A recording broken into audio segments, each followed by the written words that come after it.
મોર પડી ગયા અલ્યા તા હું કરું કંટાળ્યો ને રમા લીધે મારો ડોડો કાઢવાની એટલે પણ હું શું કરું યાર હા તે યાર ઉકેલે મકાન કરીને જો ડોહો ને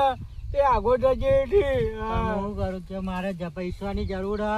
અરે તમારે લખા જાવ તો મોને નાયક નો બે ના ફાટ્યો ને તે નાથ ફાટ્યો ફાટી પર અલે ભૈયા કોઈ ના મળે મરી જાય પણ મરે જ ના ના મુડો મોના તો કોણ મોના શું કરું અલ્લો ભાઈ મને મારવા લીધો બે ચાર લાફા માર દીધા વાને તો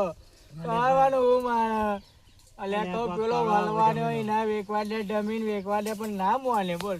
મારે પૈસા જમીન શું કરો અને ડોહો હતો ને તે બધું એના પેલું કર્યા લઈને જાયો એના ચાલી જો કાર મુખાના નહીં શું કરશે આપણે વેકવાની તો શું કરશે ના મારે પણ એને મારા કરો લે અલ્યા પણ હવે સોનાના બાપા સોના મને જમીન મુઈ ટ્રાય કરવી નથી તો મને હું કામ મારે અલ્યા પણ અલે બે ત્રણ બૂટ મેલ દીધા હાલ દીધા એ બૂટ તો પહેરેલા હી અલે મારીને આવીમ કહું તને હું બોલીને આવ્યો અલ્યા મારી